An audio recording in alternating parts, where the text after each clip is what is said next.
Добре дојдовте во 360 степени. Ово издание го реализираме од зградата на владата, а за соговорник го имаме вице-премиерот, министер за транспорт и подпредседател на ВМРО ДПМН Александар Николовски. Ке разговараме за тоа што е разговарано или договорено при неодамнешните посети на Обединетите арапски емирати и Велика Британија, за последните измени во законот за градење, а секако и за актуелната динамика на домашната политичка сцена. Вице-премиер Николовски, благодарам што сте дел од 360 степени. Благодарам на поканата и поздрав на сите што не гледат. Ова може да биде последно прашање во блокот, ама јас ќе го поставам прво. Ке има ли предвремени парламентарни избори заедно со локалните на есен? Не очекувам. Мислам дека граѓаните минатата година јасно изразија својата волја и кажа кој мисли дека треба да ја води владата. Ние имаме скоро двотретинско мнозинство. 78 пратеници се, има интереси да се шири мнозинството, доколку посакаме, веројатно, би одели над 81-2 пратеници без никаков проблем. Така што мислам дека граѓаните минатата година беа јасни, децидни, има редовни локални избори, секако тоа ќе се излезат граѓаните, ќе кажат кои сакаат да се нивни советници, градоначалници и тоа од изборни активности за годинава.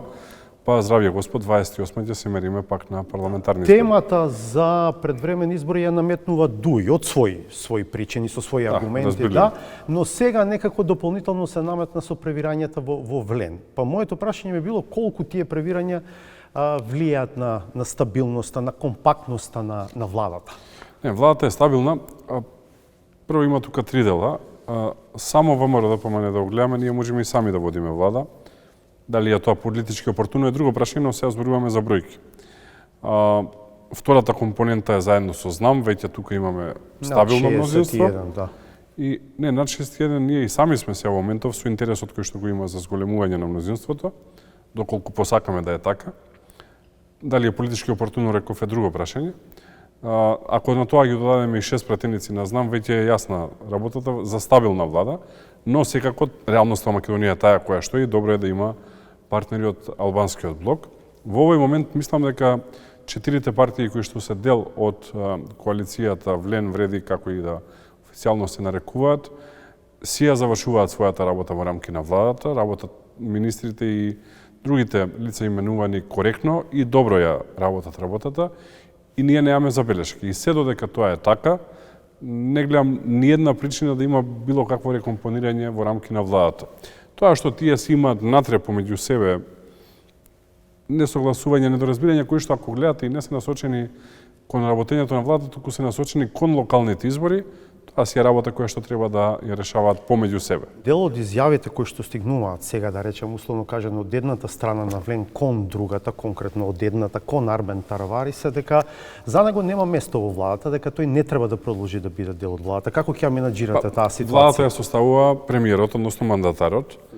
Секако дека секој член на владата или секоја политичка партија може да има мислење, но тој кој што доставува состав на влада е мандатарот, односно премиерот. И мислам дека е неуместно било кој друг, освен премиерот, да кажува за кого има место или за кого нема место во рамки на владата. Ако можам да одговорам како подпредседател на ВМРО ДПМН од партиската позиција, не од владината, можам да кажам дека соработката со сите 5 политички партии, мислам на 4 од Влен и на ЗНАМ на Максим Димитриевски, е сосем коректна. Видете ги анкетите, граѓаните се задоволни од стартот на владата, така што владата функционира добро и се дека функционира добро, нема потреба од рекомпонирање на владата. Според вас треба Таравари да ја напушти владата? Ова прашање го поставувам во контекст на изјавата на вашиот колега, министерот Тимчо Муцунски, подпредседател исто така на ВМРО ДПМН, пред неколку дена во телевизиски настап рече: "Навистина сум разочаран", се однесува на Таравари. Секој што соработува со вакво нереформирано ДУИ, не сметам дека ВМРО ДПМН треба да соработува со него. Тоа се две различни прашања. Едното е во однос на функционирањето на Таравари како министер за здравство. Мислам дека коректно е работи работата. И тој немаше забелешка за тоа, да. И мислам дека и граѓаните се задоволни од она што прави. Имавме се огромна трагедија. Поголеми здравствени системи од македонскиот тешко би одговориле на таква трагедија. Спорувам за тоа што случи после трагедијата, кај што може да помогне Министерството за здравство. Во однос на соработката со ДУИ, тука треба да видиме на каде ќе се движат работите. Инаку точно се согласувам дека за Дуи нема место во владата и ние имавме две крупни изборни ветувања. Едно од двете крупни изборни ветувања беше дека Дуи ќе оди во опозиција и Дуи е во опозиција. И причината зашто Влен е во владата е затоа што Дуи е во опозиција. Да, и сега велите нема место за Дуи во владата, ама дали за партнер на Дуи во владата има? Па не е партнер на Дуи во моментов. Евентуален партнер. Ако некој очекува дека ние би имале влада со сите албански политички субјекти во владата, тоа не мислам дека е реално. Ако некој од партнерите во Влен мисли дека може да соработува со Дуи и на тој начин директно Дуи да е во владата, исто така не е реално. И ние таа политика ќе ја држиме до крај. Ние добивме мандат со ветување дека Дуи ќе е во опозиција. И овие 4 години тоа ветување ние ќе го држиме. Доколку некој смета дека со Дуи треба да соработува, тогаш секако дека ќе е во опозиција. Но во овој момент ние немаме никаква најава од официјална, зборувам, од Таравари дека ќе оди во коалиција со Дуи. Иначе секако дека ако отиде во коалиција со Дуи, тогаш ќе се промени реалноста. И според вас нема потреба од заминување на Таравари од владата? Кажав, мислам дека коректно си работи работата, но најбитно е дека граѓаните моментов се задоволни и мислам дека се додека министрите и членовите на влада коректно работат работата и ја остваруваат целта која што граѓаните ја делегирале на нив со изборот лани, дека владата треба да продолжи да функционира во овој состав. Исто така е да апелирам, за да не излезе дека сум игнорантен кон она што се случува. Тие се наши партнери да седнат и да најдат начин. Мене ми е јасно дека многу е тешко да се најде начин за соработка помеѓу 4 политички субјекти. Нас не ние прв пат во коалиција да сме, а сега замислете уште внатрешна коалиција да имате. ВМРО-ДПМН има можеби најголема внатрешна коалиција со 20 и нешто политички партии. Сега секако разликата е дека тежината на тие политички партии е различна од ВМРО-ДПМН. Но не е лесно. Дома 4 луѓе да се разберете е тешко, камоли 4 политички партии со своји интереси. Но има повисока цел, а повисоката цел е што, за жал, така се делат кампусите во Македонија на еден политички кампус на албанците и друг политички кампус на сите останати, како македонците како доминантни, ама влегуваат и останатите тука. Ако го гледате албанскиот политички кампус, прв пат се случува промена. И мислам дека тоа е повисоката цел на која што треба овие 4 политички партии да изслужат и заради таа повисока цел треба да најдат политички договор како да настапат на локалните избори. Дали ќе најдат или нема најдат на крај нивно. Ние не сме нити учители, нити можеме тутори да бидеме и да им кажуваме што да прават. Ние можеме да ги посоветуваме, можеме да апелираме, но на крај одлуката дали ќе има договор или не е нивна. Но не смеат да заборават која е повисоката цел. Да, ма таму се чини дека тој договор падна, дека односно тие одлуки дека Таравари ќе оди сам на советнички листи, овие другите три веќе тргнаа во Јас сум се сеќал на ситуации каде што малце и шеговино да биде, буквално спринт се трчало за да се поднесат листи во Државна изборна комисија пред 12 часот кога истекувал рокот, така што се е отворено до 30 дена пред избори кога е официјално поднесување на кандидатури или 35. Што ќе му каже премиерот Мицкоски на Таравари на таа средба што се најавува за по 1 мај, не знам зошто за по 1 мај. Можеби затоа што сте на ИПП на конгрес. Ние интервјуот се емитува во понеделник, го снимаме во недела заради коректност на граѓаните. Ние утре наутро заминуваме за Валенсија, има конгрес на Европската народна партија. Ќе се бира председател на Европската народна партија, генерален секретар и подпредседатели. Така што таму ќе бидеме 3 дена и веднаш после тоа што му се вратиме секако дека ќе има средба. Знаете и ако секој вторник ние се гледаме. Да. Па тоа треба да го одговори премиерот, но очекувам да е во рамки на ова што и јас сега го зборувам. Под една предпоставена ситуација дека Таравари може да продолжи да оди во насока на евентуална соработка со Дуи. Дали вие веќе зборувавте за што е политички опортуно или не е политички опортуно? Дали може да опстои владата политички, сега зборуваме, не од призмата на бројки, ако и Дуи е надвор од владата, а веќе е, нели? И Таравари не е дел од владата. Ќе зборувам за бројките, ама прво за суштината. Мислам дека Таравари е многу политички искусен. Јас сум го критикувал многу, можеби и најмногу од постојнава влада. Но тоа не го трга на страна фактот дека е политички искусен и не мислам дека е до толку, ај се обратно да кажам, наивен да влезе во соработка со ДУИ. Мислам дека малце и јавноста го поценува и не очекувам дека ќе направи чекор каде што политички би се самоубил. Би бил изненаден да покаже таква политичка наивност. Во однос на бројките за нас се многу стабилни. Како што кажав, има интерес за зголемување на мнозинството. Тоа што ние сега не го правиме е затоа што ова ние доста комотно мнозинство. Но доколку некој сака да излезе од владата, секако дека ние имаме начин да го зголемиме мнозинството, а дури и да излезе некој од владата и да излезат од владата, пак имаме доволно голема бројка да сме комотни и да може да си реализираме проектите.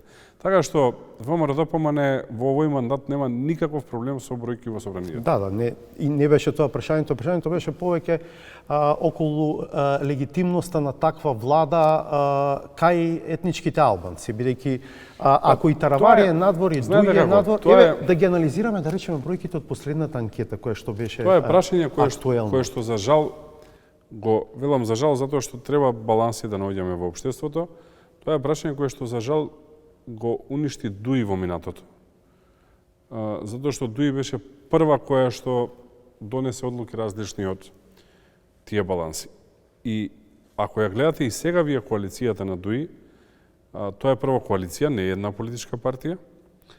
И второ, таму има представници и на други етнички заедници, што е во ред, но тоаш веќе не треба да инсистираат на легитимитетот на албанците. Тие имаат двајца пратеници турци, имаат во својата коалиција бошњачка политичка партија, имаат во својата коалиција ромска политичка партија, така што тие направи еден конгломерат, тоа си е нивна стратегија, но веќе не може да зборуваат дека се представници само на албанскиот народ во Македонија.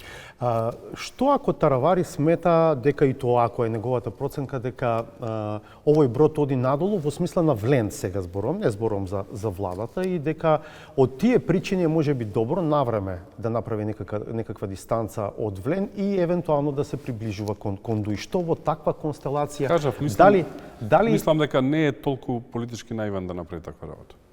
И уште еднаш, би бил изненаден да видиме такво сценарио, иако еве не го исклучувам. Да, и уште еднаш да ве прашам, еве, заокружувајќи го овој дел, да речам, избори на есен заедно со локалните... Не, тоа е затворена тема. Мислите дека нема да има? Да. Да, во смисла нема да има. Нема да има, да. Така и во првиот одговор рековте не очекувам, сега велите... Не, прецизно, ќе има локални избори во октомври, кога си е терминот.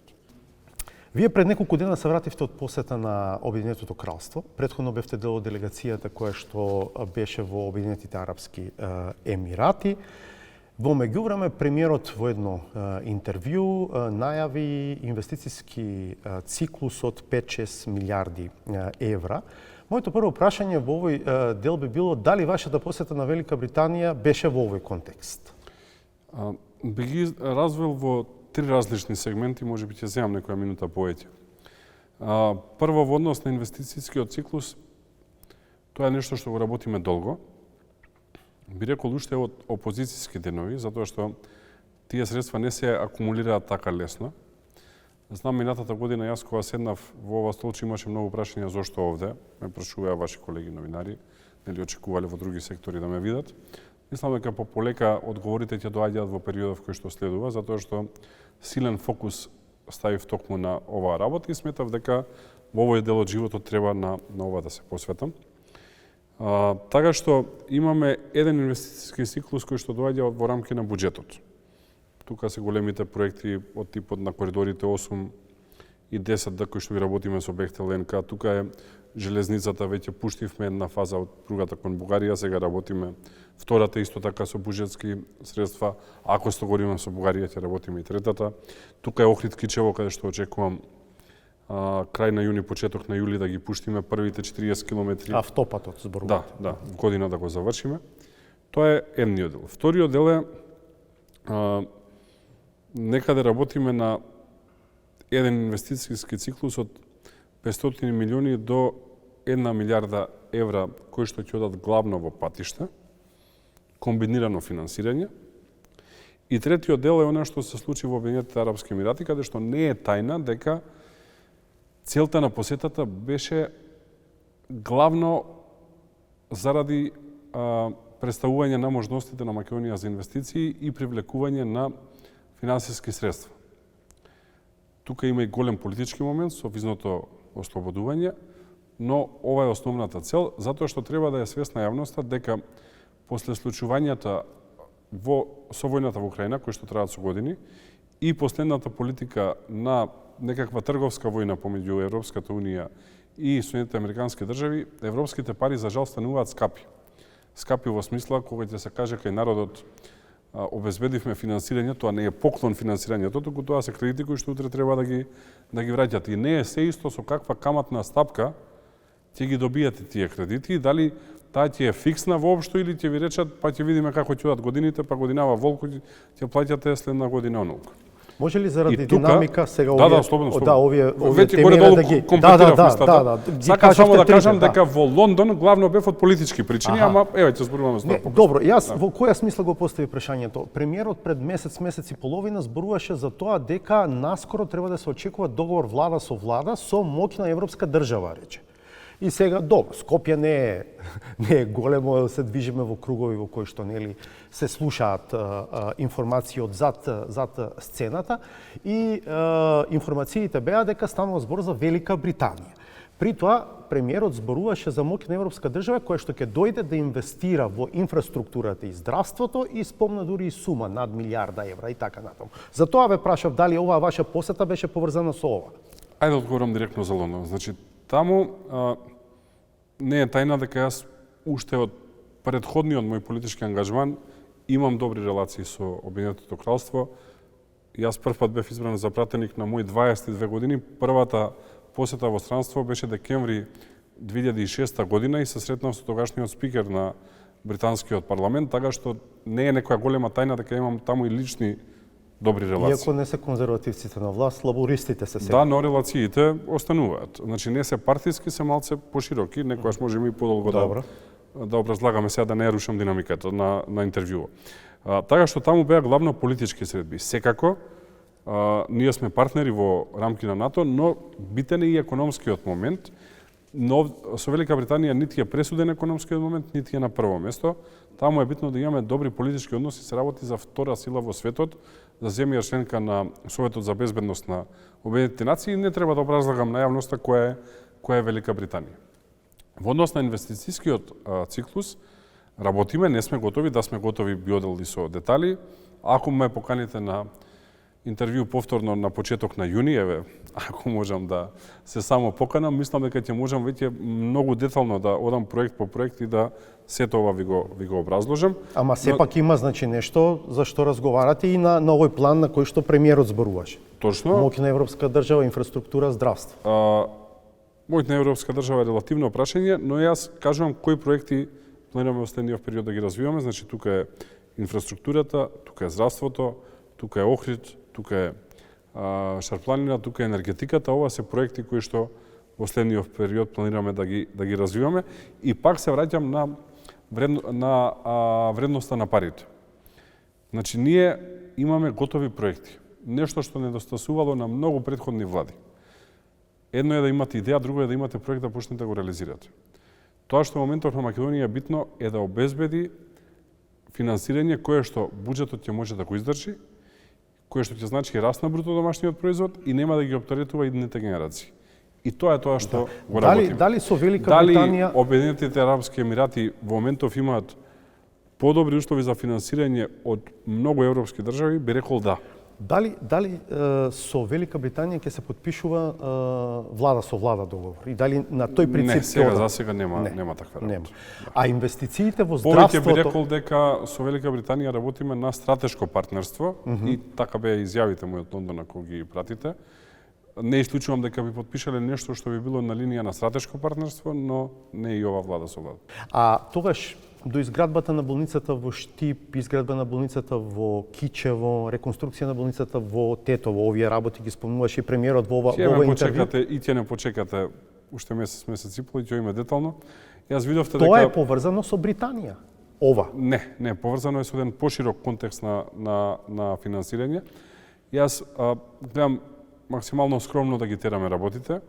Видовте дека ништо не најавувавме и еден ден излеговме на пресконференција, јас, Таравари и премиерот Мицкоски објавивме дека војната болница популарно наречена или градска болница 8 септември целосно ќе е реконструирана. Еве ја се реконструира и очекуваме септември-октомври да ја пуштиме во функција, така што не сакам да се фалам пред да ги завршуваме работите. Кој, како и зошто ќе инвестира во брза пруга? И за тоа зборуваше премиерот. Ние ќе инвестираме како Македонија. Табановце до Гевгелија. Значи, таму е донесена одлука, ние ќе инвестираме, нема да ја даваме под концесија, нема да бараме партнер за јавно-приватно партнерство, туку ќе инвестираме ние и ќе ви одговорам директно, ова ќе е прв пат во јавност, директно со економска логика зошто.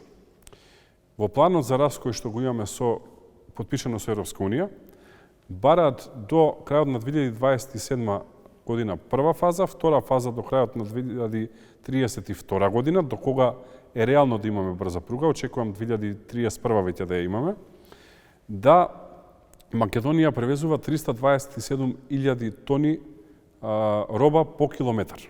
Така се мерат. Кога тоа ќе го пресметате по бројот на километри кои што ги има на коридорот 10, затоа што таму има карго сообраќај, и кога тоа ќе го помножите по 1 евро по тон, Европска унија наплаќа 2 евра по тон, ние множиме по 1 евро со 50% да одиме пониско од Европска унија, за да сме многу поконкурентни од Бугарија, јам да сме поевтини, јам пократко, тоа што Бугарија е 330 км плюс. Во тој случај, минималната сума која што би влегувала во Македонија би била 120 милиони евра годишно, што значи дека може да оди и нагоре, ако решиме 0,6, се извинувам, ако решиме да одиме не со 100% надолу, туку со 60% или со 50%, еве теоретски, ако одиме со евро и пол, тогаш би било 180 милиони евра годишно. А целата инвестиција чини? Целата инвестиција, споредено со други држави кои што работеле, би требало да чини некаде, сега ова се, да не ме држат за збор граѓаните, ова се округли бројки, некаде брза пруга чини 9 до 10 милиони евра по километар дволиниска. Јас затоа толку многу реагирав за Бугарија, таму е 24 милиони евра километар еднолиниска. Ако целиот коридор е недека над 200 километри, значи зборуваме за недека над 2 милиарди евра инвестиција, и ако пресметате колку би влегувало во Македонија, сваќате дека повратна инвестиција би било некаде околу 10 до 12 години. Да. Нема, ќе се мултиплицира тоа, сега јас најниските бројки кажувам, што и за бизнис е добро, а камоли за државна инвестиција, затоа што тоа ќе остане. Ќе го правите? И затоа мислиме дека би било економски погрешно да ние даеме 35 години концесија на некого, да си ја врати инвестицијата за 10-12 години и после останатите 23 до 25 години целиот кајмак да го собира за себе. 2 милиарди не се малку пари, тие треба да се најдат негде, нели? И да се инвестираат, се разбира, ние не сме економска велесила за толку лесно, нели, да влегуваме во такви проекти, но како планирате тоа да го изведете, во компетитивна процедура или ќе биде тендер, ќе биде? Значи, во однос на финансирањето, ова што го кажав претходно, ние ќе се обидеме да најдеме најевтини пари, односно пари кои што можат да се најдат по најдобри каматни услови и многу битно да можеме да ги синдицираме, односно да ги обезбедиме сите.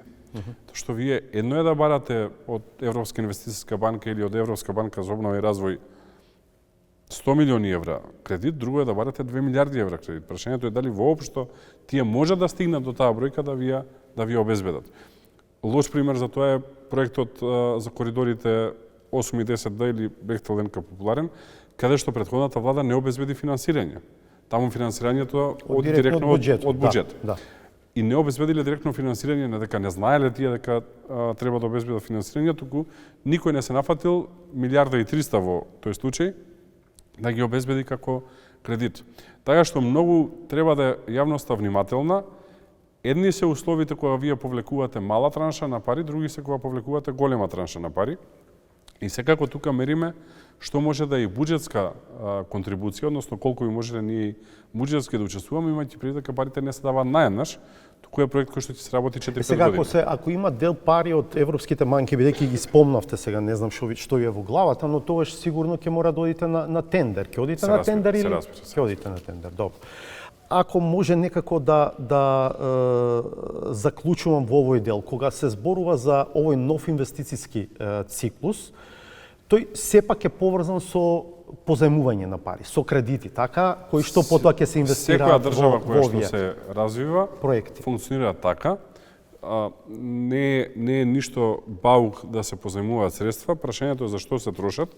По мене и ова е критика за сите претходни влади, не само за претходната влада, е голема грешка што се позајмувале средства за ликвидност во буџета, не за проекти. Еве еден пример да ви кажам. Многу се зборуваше за унгарскиот кредит. Ние таму заштедивме многу пари на граѓаните како? Во јануари доспеваше еврообврзница, така наречена еврообврзница, од 500 милиони евра со каматна стапка која што наменуваше 6%. Тоа се многу пари. Што значи дека кога се повлекла таа еврообврзница, се зеле пари со 6 и нешто проценти камата, што е тоа се многу скапи пари, и ајде се зеле што се зеле, не се инвестирале во нешто што може да ги враќа парите, како, еве, јас ви кажав, точен економски податок, колку пругата ќе враќа годишно, туку се потрошиле за ликвидност на буџетот, значи за плати, за пензии, социјална помош и така натака. И затоа мислам дека кога се позајмуваат средства, треба да се позајмуваат за инфраструктурни проекти од било кој тип, а буџетските средства треба да се користат за ликвидност. Кога ги правите овие планови, ја имате ли на масата министерката за финансии? Ова ве прашувам од аспект на финансискиот бафер. Не се зборува дека јавниот долг е сепак да разбијам уште еден мит кој што се комуницирал во минатото. Тука ќе имам сега можда и еретичко мислење, различно од сите министри за финансии во минатото вкупно, со исклучок на постојната, затоа што со неа сме на иста линија овдека. Значи, тие гледале проста математика. И тие рачунале вака. Македонија има задолженост од 60%, нешто пониска е. Доколку повлечеме 2 милиарди евра за пругата, задолженоста ќе се качи, ќе карикирам со бројкиве, на 67-8%, и тоа веќе е лошо за државата. Без да пресметуваат колку тоа придонесува за раст на БДП. Сега, точно. Тие средства кога би се инвестирале како што јас велам, а не би се трошиле за ликвидност, тоа ќе расте бруто домашниот производ. И кога ќе расте бруто домашниот производ, дури и со позајмени средства, вие може да имате помал долг од тој кој што ви е иницијално. Затоа што грешката на претходните министри за финансии била што го гледале апсолутниот, а не релативниот долг. Односно ги гледале апсолутните бројки, а не ги споредувале во сооднос со бруто домашниот производ. И вие сметате дека овој инвестициски бран од 5-6 милиарди евра, кој што пред се ќе подразбира на крај ќе не донесе со помал јавен долг од овој што го имаме сега. Добро, не сум економист, веројатно оваа изјава ќе биде предмет на дискусија. Јас исто не сум економист, завршив направен. Економските предмети ми беа сите десетки, ама ме научи работата во политикава дека мора да имате економија кога работите. Лично сум инвестирал многу, сум читал многу, може би требаше да завршам и факултет на толку поминато време и верувам во оваа економска теорија која што јас поделувам со вас. Во пакетот што го преговарате со Обединетите арапски емирати се најавува веќе и вие дел, на тоа се рефериравте, купување локации, објекти покрај Охридското езеро, во делот на туризмот, Попова шапка се спомна, но се спомна и Чебрени галиште. Сега, ајде јас прво за Чебрени галиште, па и за другите ќе ве прашам. Од аспект на имаше критики за предавање на националниот суверенитет, бидејќи претходната влада се договараше со грчки МИТ или НЕОС, па дел експерти, па дури и вие како опозиција забележувавте за тоа дека ќе се предава дел од националниот суверенитет на странска фирма. Сега зошто да речеме, ако арапите го добијат, не би било истата логика? Не сум најголем експерт во енергетика, но можам да кажам личен став. Мислам дека постои многу голема разлика помеѓу она што претходната влада се обиде да го направи, од технички причини на крај нели пропадна работата, и ова што ние го зборуваме. Таму беше класично јавно-приватно партнерство, каде што управувањето би се предало на потенцијален партнер кој да е, не мораше и грчки партнер, а ние зборуваме за обезбедување на финансирање со цел тој потенцијален нов енергетски комплекс или комбинат да е во собственост на Република Македонија, односно на државата. И тоа е голема разлика. Значи пак практично за кредит зборувам. Слично како за пругата, да. Не се зборува за нешто што би било да му го стапиме на некој од 35 години. Не. Не. Добро. Еден од сегментите од веројатно ќе се најдат критичари на ова. Тоа секогаш ова се два концепти кои што се надпреваруваат помеѓу себе. Што е подобро, дали едното или другото, но јас мислам дека во овие сегменти треба вака. Например, еве, пак може би ќе звучи еретички и мислам дека треба во скоро време тоа да го разгледаме. Јас мислам дека комплет во мојот сектор одржувањето на патиштата, па е обратно, добро е да е јавно-приватно партнерство, затоа што покажавме сите како систем, како држава, дека не знаеме да ги одржаваме патишта. Тоа Македонија пат што е, така? Да. Знаеме да градиме патишта, за жал не знаеме да одржуваме патишта. Така што кога бирате некојаш приватен партнер, не го бирате толку заради економската логика на проектот, туку го бирате и заради ефикасност, го бирате заради знаење кое што носи со себе и искуство. Се покаже енергетскиот сектор во Македонија дека е стабилен во најтешки времиња. Значи таму има способни луѓе кои што знаат да го менаџираат, зошто не продолжат да го менаџираат. Во пругата е чиста економска логика, не мислам дека толку пари на било кого треба да даеме на 35 години. Ама овдека, за жал, потврламе. И треба да размислуваме, и јас веќе размислувам, за трансформација на целиот тој сектор. Еден од сегментите од тоа интервју што повеќе пати го спомнал на премиерот Мицковски од пред неколку дена во подкастот Каде се парите, што ми остави можеби најголем впечаток е исто така најавата дека инвеститор од Обединетите Арапски Емирати би градел на локација близу касарната Илинден во Скопје и вели премиерот, ќе го цитирам, тоа ќе биде лендмарк не само за Скопје и Македонија, туку и за регионот. Дали тоа е еден од проектите кои што ги понудивме. Белград на води? Не, мислам дека е многу различно, Скопје има своја специфика, но дефинитивно мислам дека Скопје како модерен град заслужува да добие белеки на 21-виот век. Такви белези нема во моментов. Од една страна, од друга страна мислам дека со источок на неколку објекти недостасуваат добри објекти за канцеларии. Веќе бизнисот во Скопје се развива толку да фалат канцеларии, стана луксус да фирми веќе изнајмуваат простор за канцеларии. Од една страна, од друга страна фалат добри хотелски брендови и фали она што кај нас пежоративно се нарекува апартмани. Тоа не се апартмани, тоа е времено домување во смисла луѓе да живеат на одредена локација 3-6 месеци, па и до година дена. Тоа би било инвестиција на инвеститорот од Обединетите Арапски Емирати. Тоа е нешто што фали, затоа што кај нас во моментов се сведува на продавање на станови кои што би биле трајно решение за некого, или на станови кои што стануваат канцеларии, на хартија се станови, во суштина се канцеларии, не го решаваат проблемот на фирмите. Мислам дека еден таков комплекс му треба на Скопје и секако тоа и да изгледа убаво, да можеме и на разгледница утре зашто не тоа ќе се биде инвестиција на Да, тоа е веќе приватна инвестиција. Тоа е инвестиција, добро. И тоа е веројатно дел од некој поширок пакет што го преговара. Да. Сега прашањето е, бидејќи ставам збор за државно земјиште таму, државата ќе треба да му го отстапи земјиштето на инвеститорот? Не би го отстапувале никого, туку би го дале потенцијално на листација, се надпреваруваат инвеститори да си окупат, можеби од Швајцарија ќе дојде инвеститор, ќе окупи тој, но со зададени параметри што треба таму да се случи и како тоа треба да изгледа. Значи, претходно би имало евентуално конкурс за архитектонско решение. Тоа архитектонско решение би се представило на јавноста, секако доколку јавноста го прифати, после тоа би одело на лицитација земјиштето и би се продавало. И дали е логиката всушност дека вие на некој од Обединетите Арапски Емирати ќе му го дадете тоа таму земјиште, да гради тој комплекс, а за возвраст да добиете ефтини пари за чевени галиште, да речеме? Значи, ние нити од таму инвеститор, нити од Швајцарија инвеститор, и да сакаме, теоретски да донесеме таква политичка одлука, не можеме ништо да поклониме, нашите закони тоа не го дозволуваат и добро е што не го дозволуваат. Јасна е процедурата дека мора да оди на лицитација било кое државно земјиште.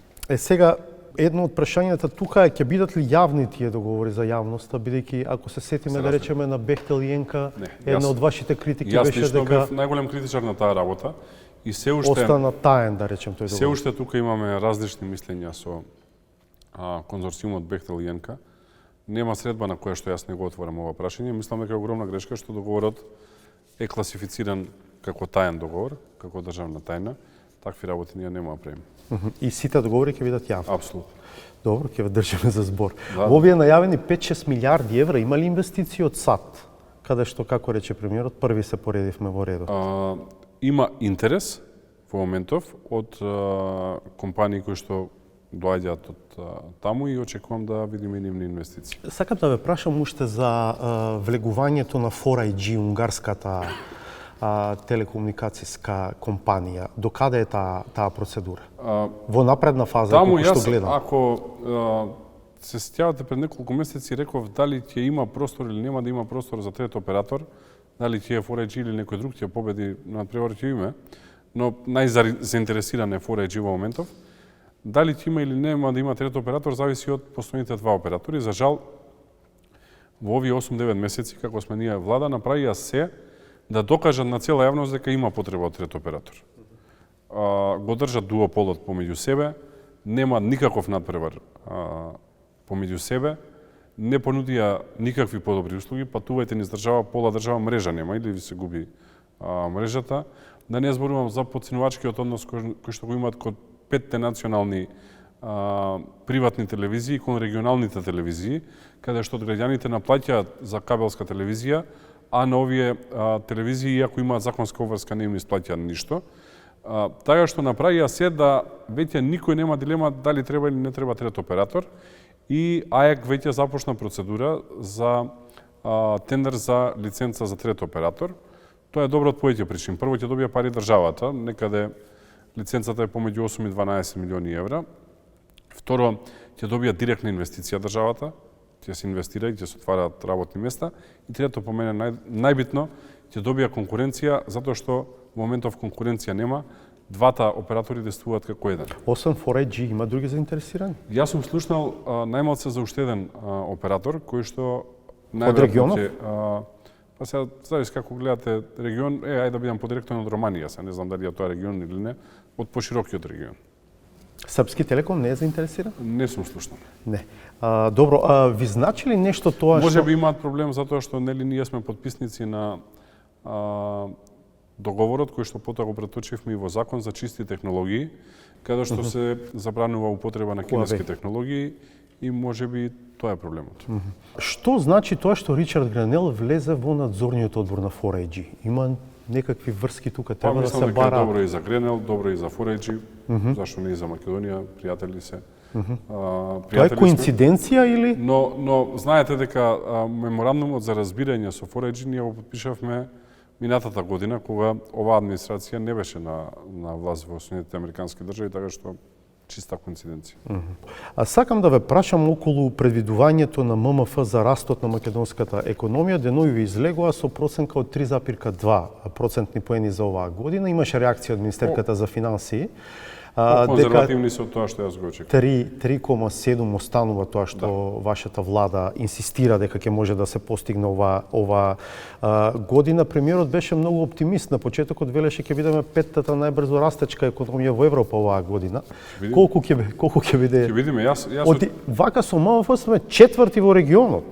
Јас очекувам да сме над 4% годинава. Но еве, ќе се видиме на крај не на крај на година, на почеток на следна која ќе се бројките веќе официјални и ќе зборувам, јас очекувам да сме на 4%. Добро, храбра е оваа проекција, се разбира. Од логиката која што ја зборувавме пред 10 минути, затоа што трошиме средства во проекти кои што носат раст. Да.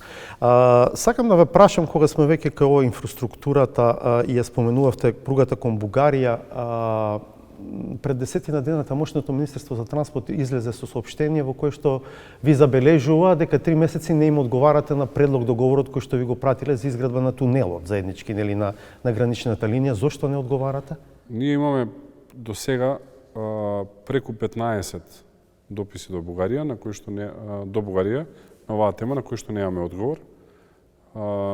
Не ги носам со себе, но можеме да ги споделиме во јавноста, не е никаков проблем. Имате ли забелешки на предлог договорот? Решението на проблемот е многу едноставно, ако сакаме да го решиме проблемот. Ако не ќе да го решиме проблемот, тоа ќе го имаме овој однос кој што го имаме.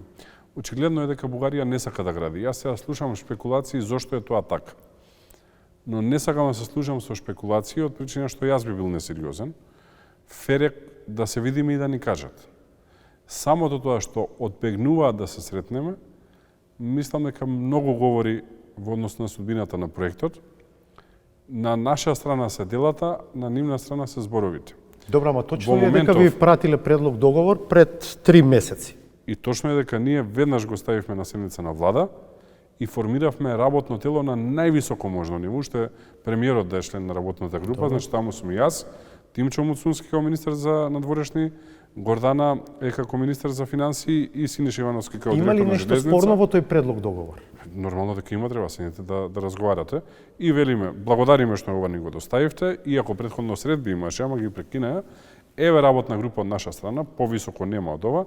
Формирајте работна група вие, каква сакате, да седниме за еден ден, ќе завршиме работата, ако седниме. Ама имајте предвид дека не седнуваме, затоа што тие неќе да седниме, тоаш не можеме да ја завршиме работата. Ќе повторувам, ако бугарската страна сака да гради пруга, пругаќе има и ќе се изгради. Што се дела, што се зборови? Зборови се вакви провокативни изјави од бугарска страна, дела се дека Софија Перник нема се реконструира, затоа што парите ги трнеа и ќе ги вложуваат во Софија Бургас, а Македонија во моментов е единствена земја која што гради железница на коридорот 8. Нити Албанија гради, нити Бугарија гради. Вие не сакате да доинвестирате во тоа што е почнато да се гради, затоа што Бугарија нема да ја обнови пругата затоа што не сакаме да завршиме во тунел кој што не води никаде. Софија Перник. А во моментов Ама нели има функционална, некаква стара пруга, ама сепак функционална. Која што е нефункционална, но тоа си е нивна работа, нека си го решаваат. Ние во моментов пуштивме во функција во јануари еден дел од пругата, сега го градиме вториот дел од пругата. Бугарија не гради ништо, Албанија не гради ништо. За жал, ја велам за жал, затоа што во наш интерес е да се тоа заврши. Многу пари се фрлени и до сега. Многу. Ако остане тоа само за внатрешен сообраќај, тогаш која е логиката? Тоа е суштината на проблемот. Со цела почит кон луѓето од Крива Паланка не ме сватат погрешно. Нас не ни треба пруга од Скопје до Крива Паланка. Еве, пуштивме експресен пат во одлична кондиција. Се стига релативно брзо сега до Скопје. Нас ни треба пруга до Софија и до Црно море. Која што за жал во моментов не. Добро, значи ако можам да заклучувам, вам ви пречи тоа што Бугарија донесе одлука дека нема да ја обновува таа пруга од Софија до Перник беше првата фаза, втора фаза е од Перник, Радомир и Ѓуешево.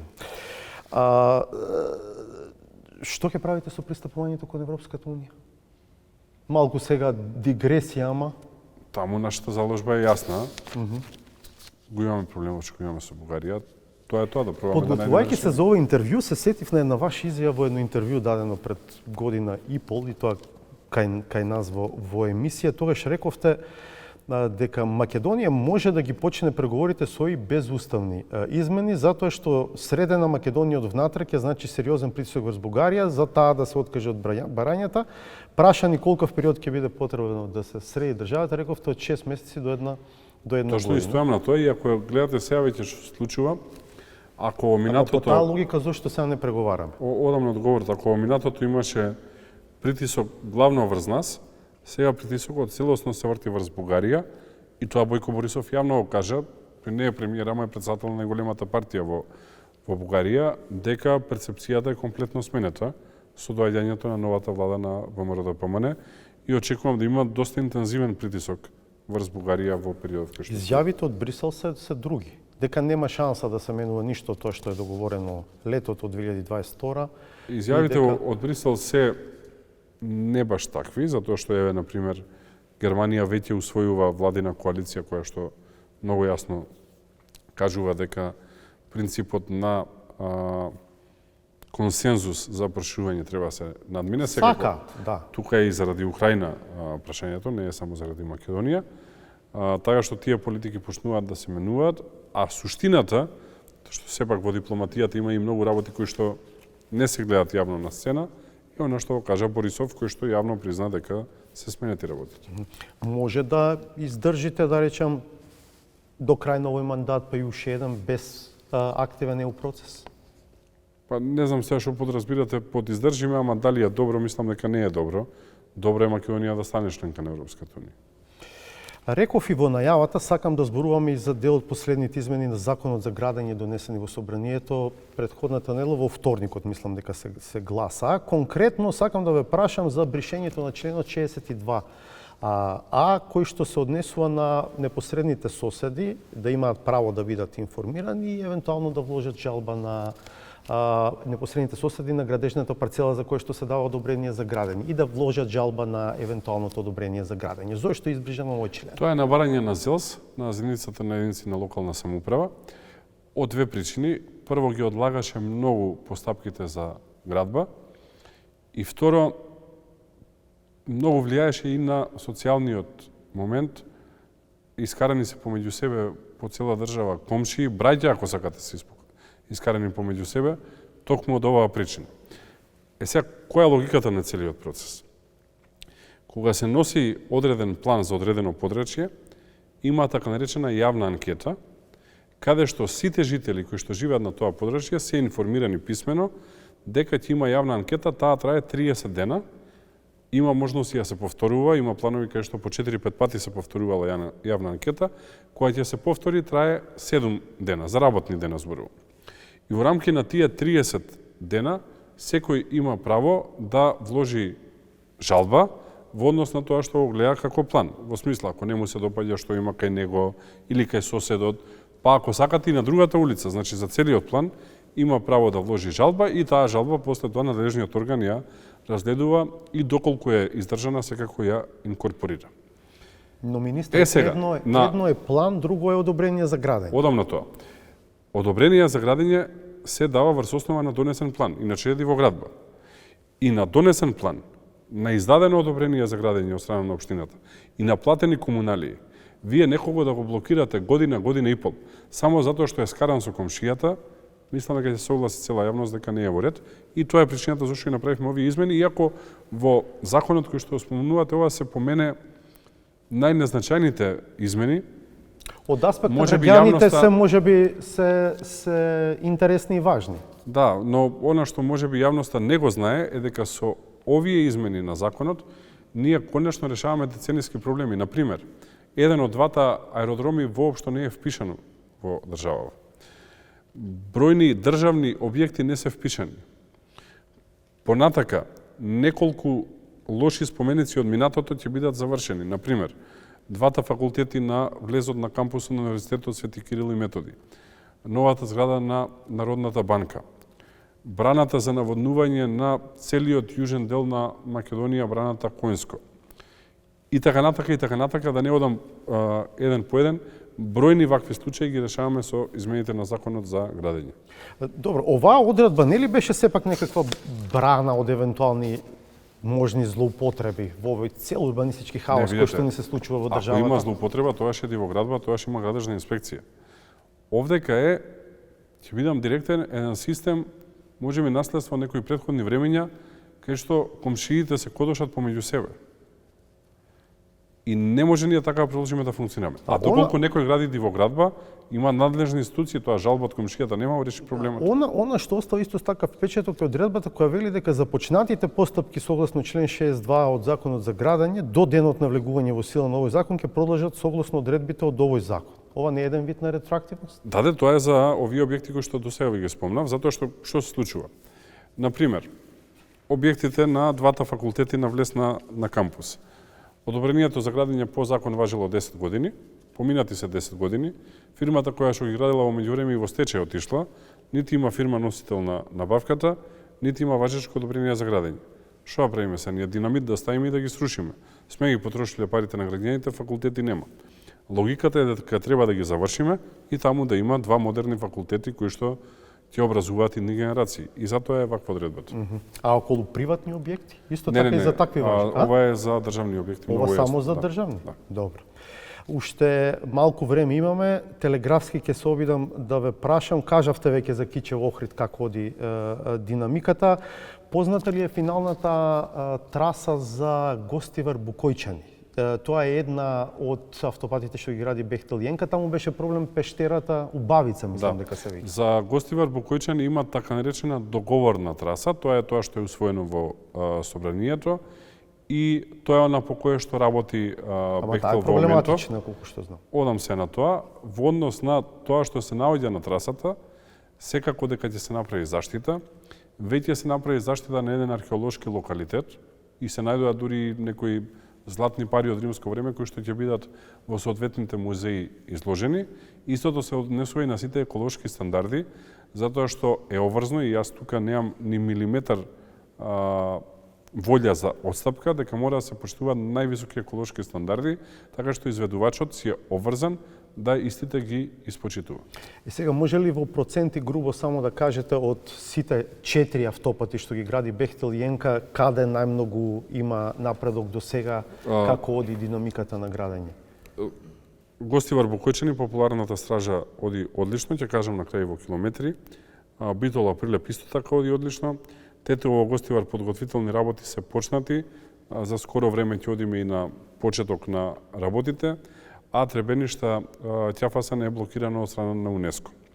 Значи, ако го трниме Требеништа Ќафасан, тогаш е напредокот одличен. Во овој момент има отворен фронт за работа на 68 км автопат, што имајќи предвид дека вкупно на сите 3 делници. Да, дека вкупната бројка со се четвртата делница е 115 км, а ако одземеме дека таа делница е 25 км, значи од 90 километри на 68 километри веќе се работи.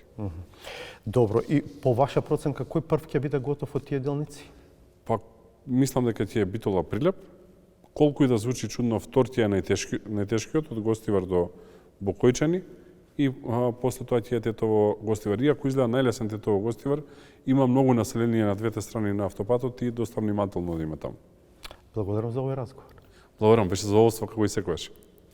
До крај нова саботажа, пријатно до четврток ќе не има и на 1 мај во 20:15.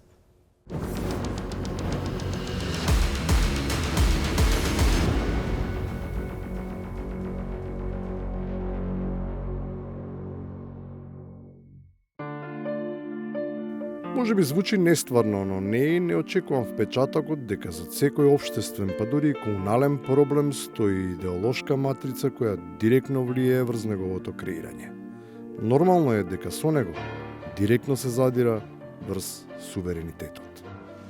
Проблемот со заштита на куќиња е глобален проблем и е дел од глобалистички проект. Проблемот се појави во оние земји каде што се постоеле куќиња скитници.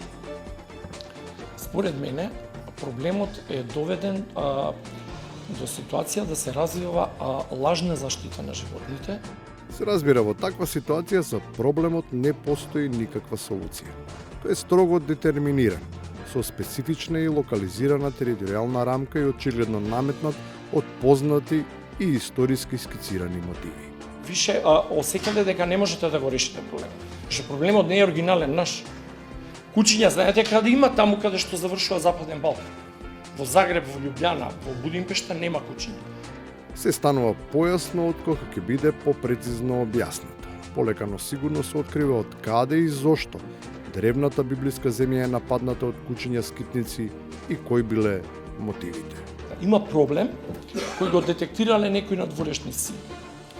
Се обидуваат покрај со бризгување на пари проблемот да го направат општествен проблем кој е, но и да го користат во одредени моменти како алатка против определена власт. Во конкретниот случај тоа беше власта на ВМРО. Употребата на куќињата скитници во падот на кабинетот на Груевски е повеќе од евидентна. Може би нема потреба да се подсетува, но треба да се знае кого силите на злото користеле во битката против така наречениот режим. И сакал се да прочитам еден текст од 2016 година, од 24.5. Вика, Столе Велковски председател на Анима Мунди Сдруженијето за заштита животните, кое што функционира во земја во 2009 година, е редовен на протестите на шарената револуција. И на шарената револуција редовно присутни беа не само Анима Мунди, заштита на полжавите у Струшко, заштита на комарците у Велешко и така натака и така натака. Корените се сепак подлабоки. Всушност ништо не е случајно, туку е производ на однапред направен план за престројување на земјата и нејзина окупација. Направен, меѓу другото и преку овие здруженија за некаква заштита на сенешта. Тоа е исто глобален проект во кој Македонија е нападната. Цело време од моментот на донесување на законот за невладини организации. Тоа е средината на 90-тите. Кристално чисто е дека се работи за заговор, па тој дури е и демистифициран откако биваат обелоденети лажните и невистините основи, кои покажуваат дека дури името на организацијата ги покажува злобните намери. Вистинскиот проблем е злоупотребен, донесен на ниво на политика, инсталирана јавна институција со погрешно име. Името ваше е Лајка. Лајка е руска џукела, уловена во Москва во 57 година, лансирана во ноември со Спутник 2 и четвртиот ден од лансирањето таа е изгорена. Значи, вас вие проблемот куќето да изгори у Вселената, у наводници. И на крајот, директно во сршта на глобалистичката измама. Вие ако сакавте да се грижите за кучињата, тие што беа лансирани па спуштени пред Јури Гагарин да се качи, тоа беа Белка и Стрелка. Чи предлагам да си го смените името. Кумството е веројатно одлична идеја за тоа како да почне да му се пристапува на проблемот со кучињата скитници. Друга и онака нема. Се додека не им текне некоја нова глобалистите.